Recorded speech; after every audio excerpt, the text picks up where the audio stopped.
Today is the day you've all been waiting for. The front end is pretty much complete.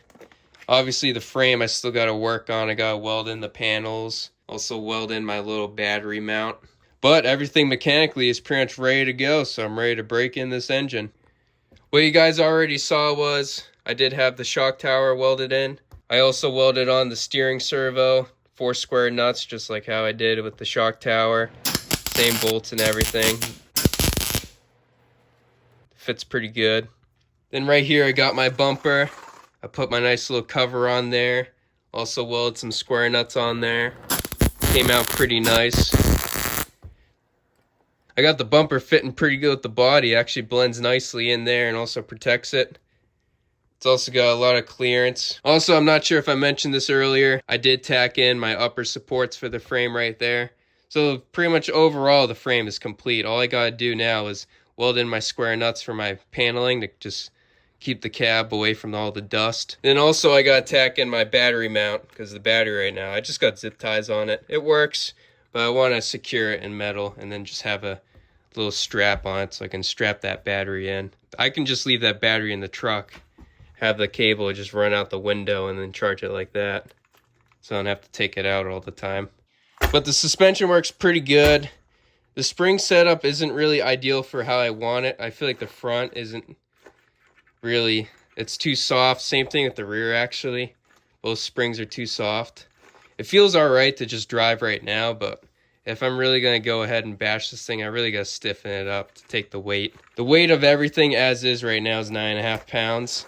It's lighter than what I originally had it. I thought it was going to be weighing 11. But thankfully I was able to reduce the weight. The suspension's alright for now. I also forgot to mention I did also get the camber links in. All of that. So the front's totally complete. I may run a sway bar setup on it, but I feel like I don't need to. I've already seen a lot of people with the trophy trucks not run front sway bars and they handle pretty good. But you do need the rear sway bars so your truck doesn't have that torque twist. That's enough yapping. Right now it's time to break in this LRP 28. For those who are new, this engine's brand new. We're going to go ahead and break it in today. It's got a K5.9 carburetor because I've heard stories of just the stock carburetors running like crap, so I'm not going to risk it. I just got a carburetor for what I know is reliable. I've already used this one, and for what I know, it's ran pretty good. Alright, I've been talking way too much. Time to get this thing running.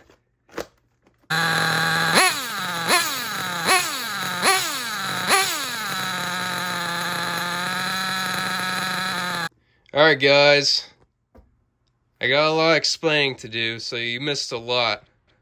So what happened was I did get this engine halfway broken in, I'd say. It actually turns over pretty easy now. So the break-in process is working. But the bad news what I got for you today, it is solved now, but that's a new clutch bell. So what happened was the old clutch bell ended up breaking from my one-way bearing on my transmission, which the transmission also broke. So both the transmission and the clutch bell broke, so I just had to get, new both of them. Not too much of an issue, but I'm hoping now the same problem does not happen again, because that would just be really bad luck if the same thing happens. And then I'm going to just have to figure out a whole new transmission setup, because before it was already sketchy. But this at least is a little bit better. I actually have it meshed good this time, and I think the one-way bearing will have a little less stress on it. Let's cross our fingers on that. I did have to drill out the plate a little bit differently to give me a little more range in my mesh. Before I kind of had it just where I didn't really have any mesh adjustment, and it wasn't good at all. But hopefully now it's a lot different. So let's go get this thing back out and see how it drives.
you drive.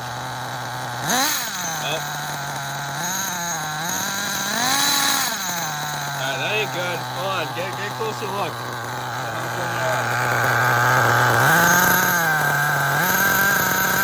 Get the gears, look. What the hell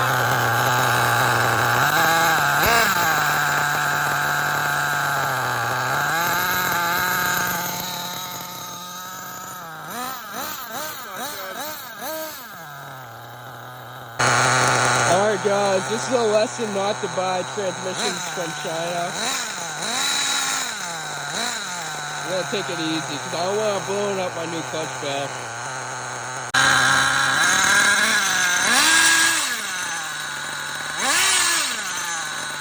Very delayed.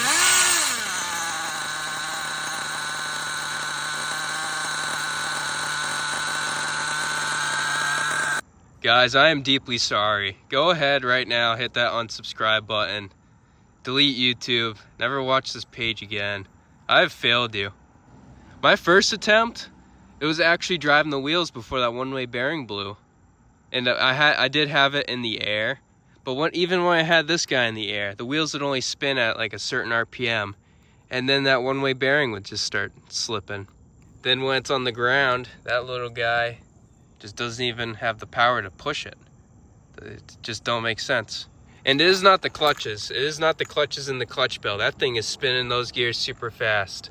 If you were able to see it. Those gears were spinning and it just didn't have any drive at all.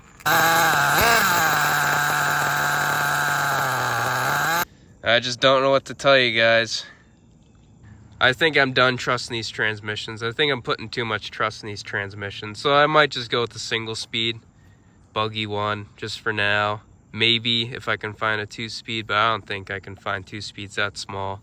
Even a buggy transmission might be pushing it for size. I might have to lay out the plate a little differently.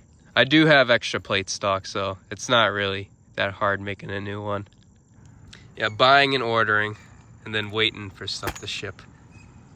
Because I was actually supposed to film this video 2 weeks ago. But to look at the bright side, everyone, no chipped gears.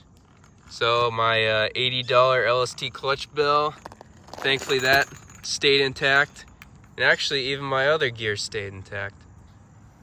So like I said, there's 2 options. And like I said before, I can put in that buggy truggy transmission, or I could, regain my faith in this little guy. And I might actually be able to find either a bigger needled one-way bearing that actually might have more contact on the shaft. Because this is what I think is what's happening. What's happening is the shaft doesn't have enough contact with like the thin little needle bearings. And because of that, it's just slipping the entire time. So that gear's just spinning. And from that spinning, obviously no power's going to the rear because it just doesn't have enough, inertia, torque, whatever terminology you use. But maybe if I'm able to find a one-way bearing that can handle the power, maybe this thing will be saved. Yeah, guys, sorry for wasting your time. Yeah, I'm sure I didn't waste your time. I know you guys are all happy to see this out. I'm sure happy. And 2 years in the making this took. Definitely a lot of work and a lot of failures. This isn't the first time I had a setback with this thing. So obviously I won't let this slow me down. So hopefully in the next video, you'll probably see a new transmission.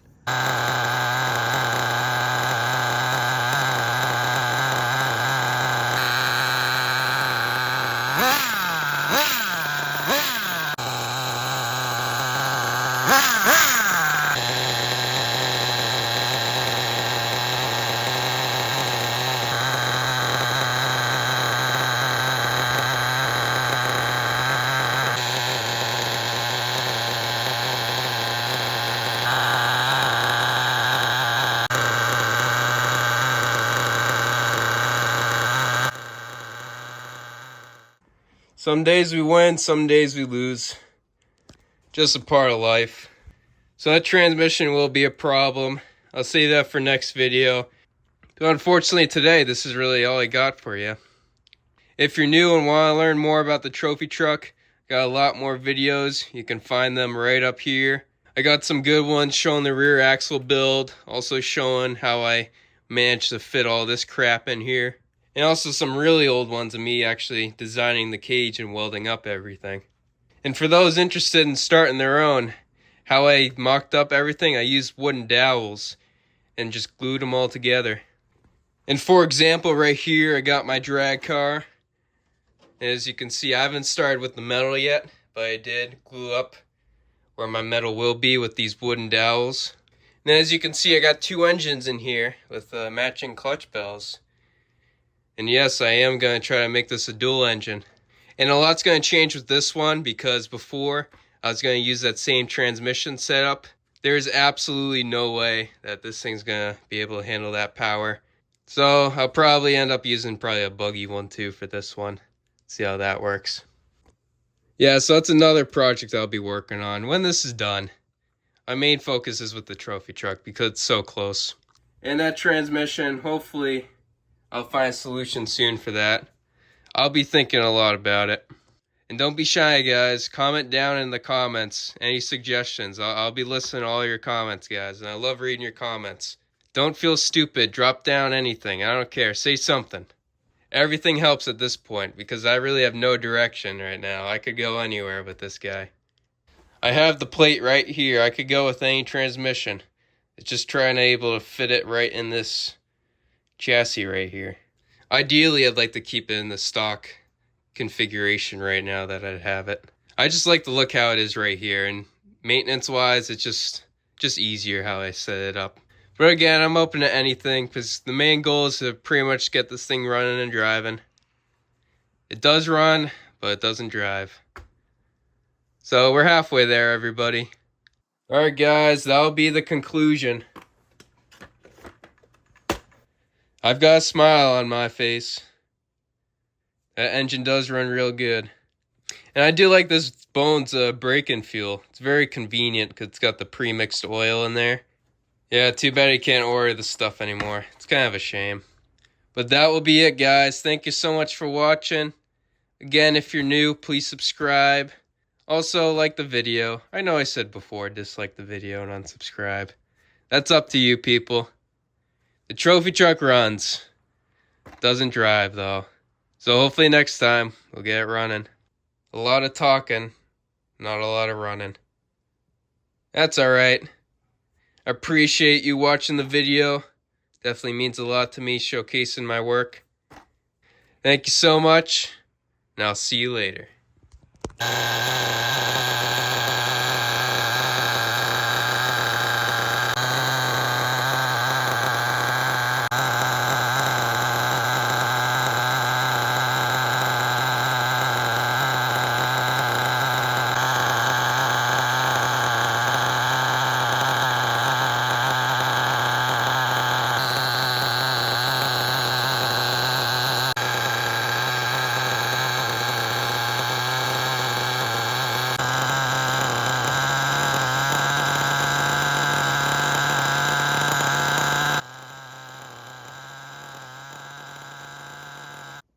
One final note. At least this looks freaking sick.